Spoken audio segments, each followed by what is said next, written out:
Welcome back. Today I'm going to be making a drawing of a tree inspired by Disney, and the artist that made a lot of these trees was named Eyvind Earle.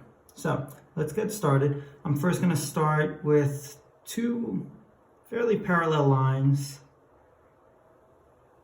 that extend vertically.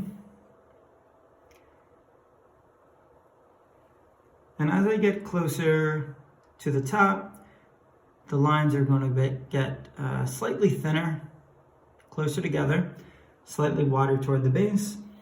For the branches, kind of the inspired technique here is to bring a line that waves out, and then up, and then out again, and up.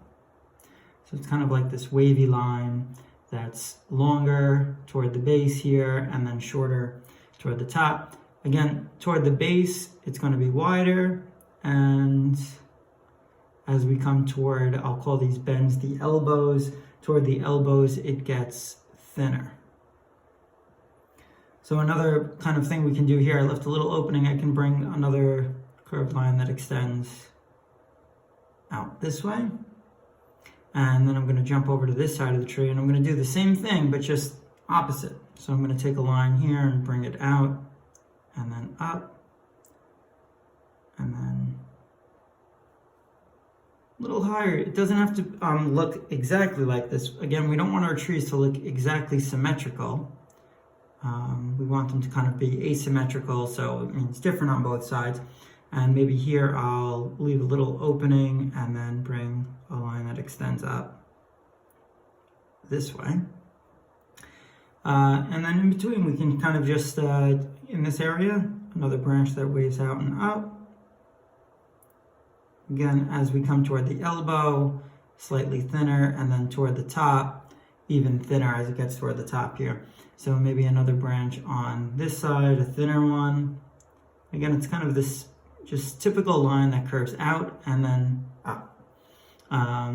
And if you want to even, add some more detail, just add another out and up line, out and up, off of the branch that you've already made, or the base branch.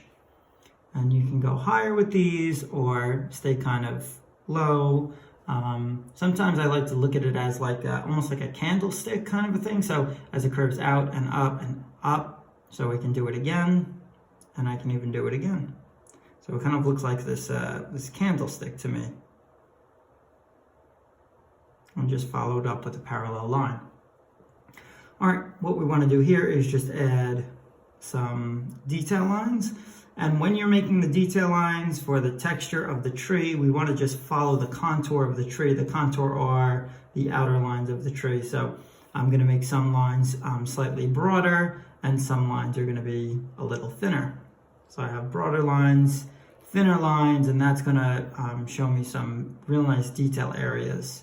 The lighter areas are going to be the parts of the tree that are toward the top parts of the bark, and then the darker areas are going to be the areas that are further down into the bark there. So we can make some darker areas just by going over it a couple of times, and lighter areas by just making a light line.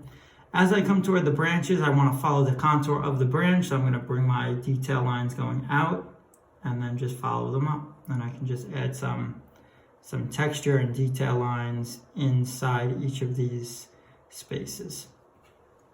All right, so these are about even, all of the branches. Maybe I'll bring this one a little higher, and maybe this one a little higher here. So as I create the leaf part of the tree, I want it to be in a fairly rectangular space here, or shape.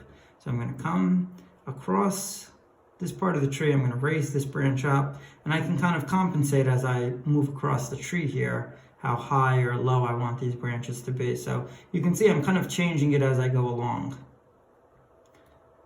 As an artist, we have the power to do that. We can change, and again, there's no mistakes as we're working along here.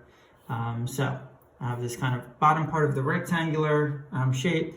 As I bring it out, extend it out toward the sides, and then I'm going to come up on both sides. And again, these are just kind of wavy, bumpy lines that extend up.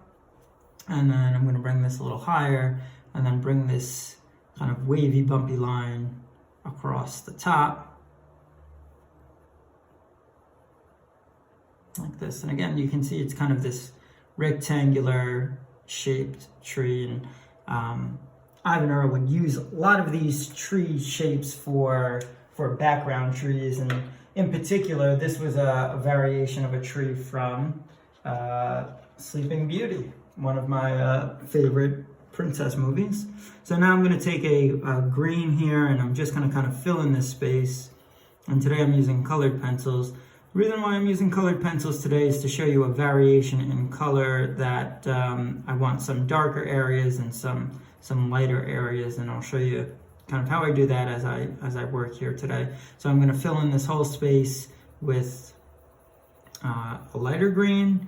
And again, I'm not filling it completely in here. I'm just using this kind of spiraling technique as I move along to fill in the space.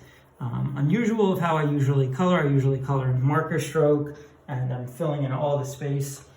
So now I'm going to take a darker green and fill in some shaded areas. So again, what I'm doing here is kind of this spiraling technique and just moving my pencil in small circles. And what I want to do is fill in some area where I think the darker parts of the leaf area is going to be. So some shaded areas. Maybe there's some shaded areas along here. And again, I'm just kind of thinking about some shapes that would be created within the leaf areas. So maybe there's kind of a cluster of leaves here, and just a darker area along this area here, and a cluster of leaves here, and a darker area along the base here, kind of on the bottom here. And also I'll put a darker kind of shadow area around there.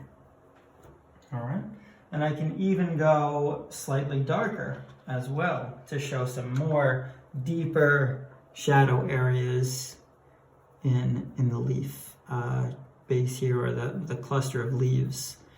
So maybe there's some darker areas in here. Again, I'm still using that same technique, and again, another word we can use here is just a layering technique as I move along and shadow in some of these areas here.